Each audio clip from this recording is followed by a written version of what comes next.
Yes, तो हम लोग वो भी देखते हैं कि अगर लो एक्सट्रीम होने की वजह से यही सेम कंपोजिशन हम लोग अगर जो क्यूब और कोन देखा था वो कैसे दिखेगा या कैसे हो सकता है। यस डेफिनेटली, फिर उसमें हमें जो है वो थर्ड वैनिशिंग पॉइंट्स का हेल्प लेना चाहिए, तभी वो अच्छा डायनामिक लगेगा। जब हम लोग काफ़ी लो जा रहे हैं या काफ़ी टॉप जा रहे हैं तो उस टाइम पे थर्ड वैनिशिंग पॉइंट मैटर करता है और उसके वजह से ही वो डायमेंशन अच्छे लग सकते हैं। तो विल सी दैट आल्सो। करना है लो एंगल करना है मतलब इट्स नॉट दैट कि कंप्लीटली हमें लाइन यहाँ पे नीचे शिफ्ट करनी है, नहीं, मोरलेस वहाँ पे ही ड्रॉ करना है या उससे थोड़ा सा नीचे करना है, नीचे की तरफ हम लोग उसको ड्रॉ करेंगे क्योंकि हमें लो एंगल का फील करना है। अभी यहाँ पे मैटर करता है कि आपके जो लाइंस है, जो पर्सपेक्टिव, अगर ये हमेशा वन पॉइंट के हिसाब से हम लोग अगर देखें यहाँ पे, तो इसके हिसाब से हम लोग जो लाइन ड्रॉ करेंगे वो मैटर करते हैं कि अगर इस तरीके से मैं ड्रॉ करता हूँ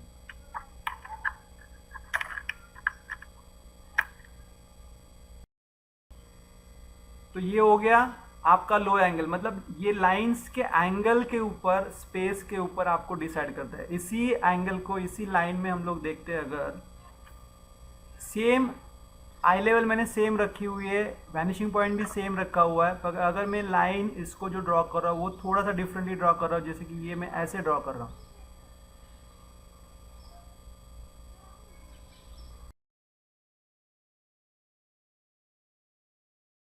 तो आपको डिफरेंस समझ में आ रहा है कि लाइंस जो ड्रॉ करने की वजह से जो फील आ रहा है, अभी ये लग रहा है कि टॉप एंगल है, राइट। आई लेवल मैंने सेम रखी हुई है, वैनिशिंग पॉइंट भी मैंने सेम रखा हुआ है, बट ये जो पर्सपेक्टिव के जो लाइन ड्रॉ कर रहा हूँ उसमें मैं डिफर कर रहा हूँ। आप ये देख सकते हो उसमें, इसमें अभी क्या आ रहा है कि काफ़ी लो फील आ रहा है, लो एंगल का फील आ रहा है, राइट। तो लाइन मैटर करते हैं, हम वो ग्राउंड को हम किस तरीके से देखते हैं उसी के ऊपर ये सब चीज़ें हैं। आई लेवल हम लोग ऊपर नीचे ज़रूरी नहीं कि बहुत नीचे लेने की ज़रूरत है। अभी ये हम लोग ने डिसाइड किया ये लो एंगल है, उसके हिसाब से हमें चीज़ें ड्रॉ करनी है, राइट। तो हम लोग ने डिसाइड किया था कि यहाँ पे कहाँ पे तो कौन था। अब ये चीज़ें होने के बाद हमें जैसे कि इमीडिएटली और पर्सपेक्टिव के लाइंस है जो हेल्प करते हैं, जैसे मैंने कहा था थर्ड वैनिशिंग पॉइंट, तो थर्ड वैनिशिंग पॉइंट के हिसाब से हमें यहाँ पे स्लाइटली टेपर करती हुई जो लाइंस है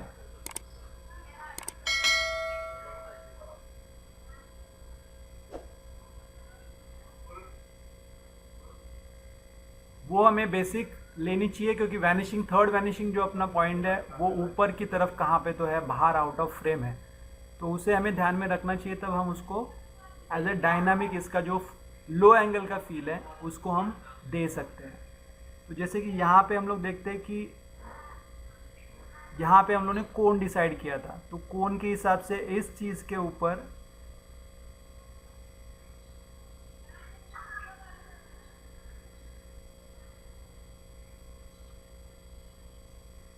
ये ओवल यहाँ पे आएगा, तो हमें उस ग्राउंड लेवल के हिसाब से ओवल ड्रॉ करने की भी प्रैक्टिस करनी चाहिए, तो वो ज़्यादा मैटर करता है। अभी ये इसका कोन का सेंटर लाइन ये वर्टिकल लाइन के हिसाब से होगा, तो यहाँ से अगर यहाँ पे मैं करता हूँ तो यहाँ पे कहाँ पे उसका कोन रहेगा, मतलब पॉइंट रहेगा, और उसको ज्वाइन करते हुए हमें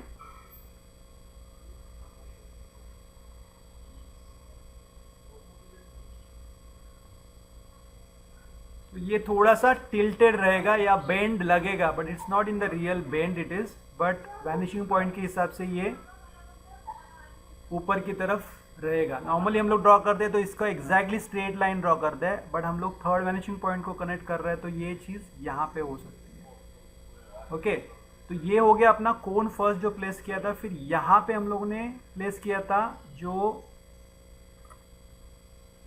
क्यूबॉइड है, तो क्यूबॉइड का भी ये बेस लाइन पर्सपेक्टिव के हिसाब से मैंने ड्रॉ किया, और ऊपर की लाइन जो है ये बेस लाइन हम लोगों ने यहाँ पे ड्रॉ की, और जो इसको ऊपर की तरफ जो लाइन जाने वाली है वो थर्ड वैनिशिंग पॉइंट के हिसाब से ही होगी।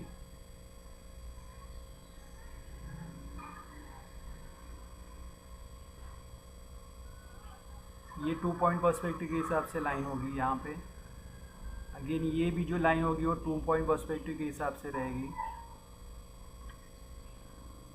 ये जो ऊपर जा रही है लाइन वो भी थर्ड वैनिशिंग पॉइंट के हिसाब से रहेगी, और यहाँ से ये जो नीचे जा रही है वो भी 2 पॉइंट पर्सपेक्टिव के हिसाब से रहेगी।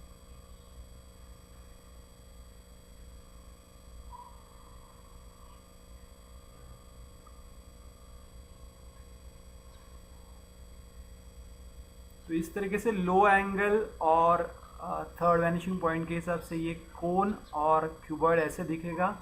और डेफिनेटली यहाँ पे अभी जैसे कि ये ग्राउंड लेवल यहाँ पे कोन की है, यहाँ पे इस क्यूबॉइड की है, और यहाँ पे जो है वो स्फीयर की है। तो उसको भी हम ओवरलैप करते हुए इसको तो स्फीयर सिंपल सर्कल ही करना है।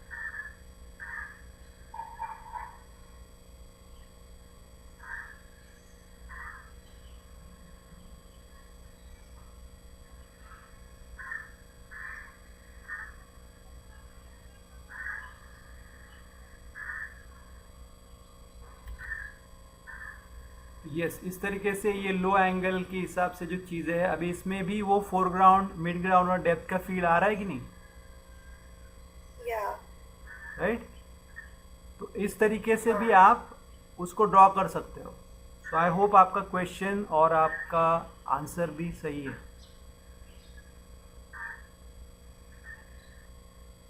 और you have a doubt? It's clear. तो लो एंगल से हम लोग देखा, नाउ सेम चीज़ हम लोग टॉप एंगल से देखते हैं। सिमिलर वे जैसे मैंने कहा था कि आई लेवल यहाँ पे, तो इसमें हल्की सी आई लेवल हम लोग ऊपर की तरफ ले सकते हैं। सो वो लेने की वजह से ये वैनिशिंग पॉइंट और जो पर्सपेक्टिव के लाइंस है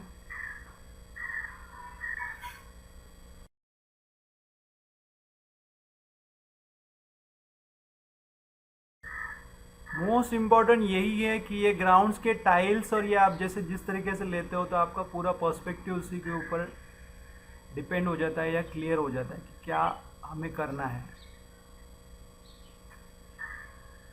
सो अभी इसमें इमीडिएटली आपको पता चलता है कि ये जो वॉल है या बैकग्राउंड है उसका स्पेस कम हो गया और ये ग्राउंड का जो स्पेस है वो काफ़ी बढ़ गया, राइट।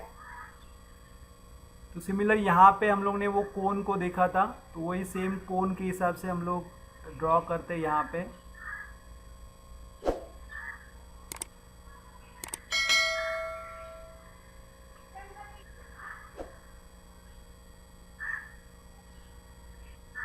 ये इसका बेस हो गया, ओके। अभी इसमें भी क्या मैटर करते हैं, हम लोग लो एंगल से देख रहे हैं, सॉरी टॉप एंगल से देख रहे हैं। सो इसमें क्या होगा, वैनिशिंग पॉइंट आपका कहाँ पे होगा, नीचे की तरफ होगा, राइट। तो आपको हल्के से जो ये लाइंस है वो इस तरीके से वेरी सेटल वे से करना है, ज़्यादा नहीं करें, ज़्यादा टेपर करेंगे तो फिर वो थोड़ा सा ऑड लगता है। तो एकदम हल्का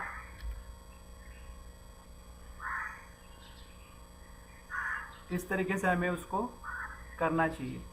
अब यहाँ पे ये जो लाइन है इसके हिसाब से भी ये लाइन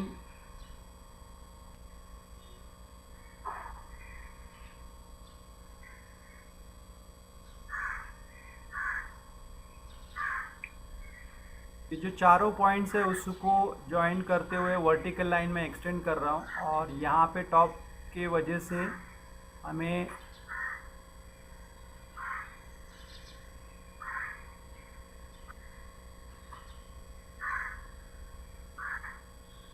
कोन का बॉक्स जो है वो कुछ इस तरीके से होगा,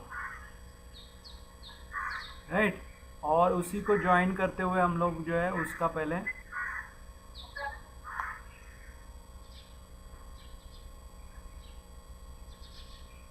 बेस बनाएंगे, फिर इसका जो है क्रॉस कनेक्शन करते हुए जो हमें ये सेंटर मिलेगा और उसको ज्वाइन करेंगे।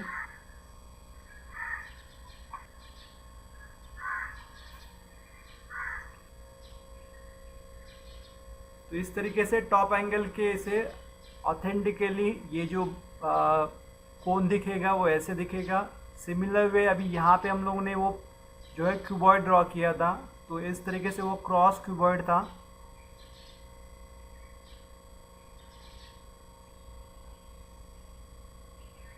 तो उसके भी जो लाइंस है ऊपर की तरफ जाने वाले लाइंस,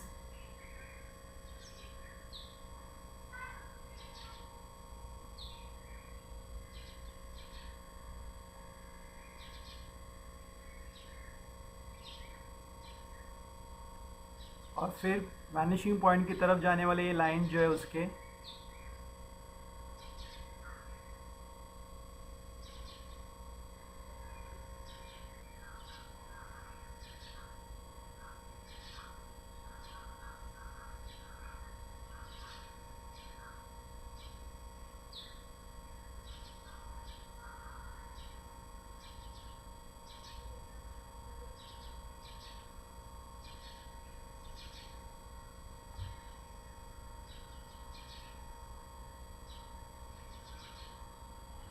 तो इस तरीके से ये बॉक्स जो है हमें टॉप एंगल के हिसाब से उसका टॉप पोर्शन, साइड पोर्शन और ये चीज़ यहाँ पे दिखेगी।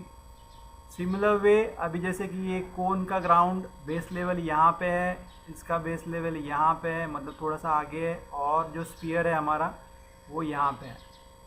तो स्फीयर का भी जो है राउंड वो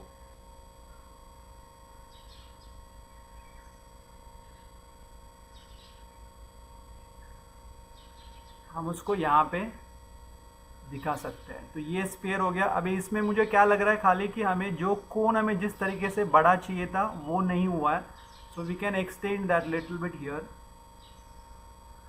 उसकी जो साइज़ हमें वेरिएशन की बड़ा दिखना चाहिए वो चाहिए था, वो हम उसको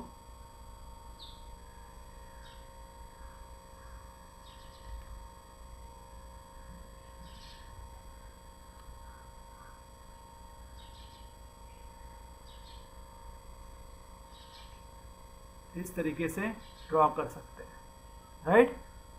अभी इसमें भी क्या हुआ है, ये पूरे कंपोजिशन में भी अगर आप देखोगे तो स्पेस यहाँ पे काफ़ी छूट रही है। इसका मतलब कि हम ये जो हम लोगों ने इनिशियली आई लेवल की लाइन ली हुई है वो अगर हम लोग और थोड़ा नीचे भी रखेंगे तो भी चल सकता है। तो देखते हैं कैसे उसको अगर शिफ्ट करेंगे तो कैसा कंपोजिशन अच्छा लगना चाहिए। ऐसे नहीं कि एक कॉर्नर में चीज़ें गई हुई है, सेंटर में होनी चाहिए और surrounding negative space properly fill up किया होना चाहिए।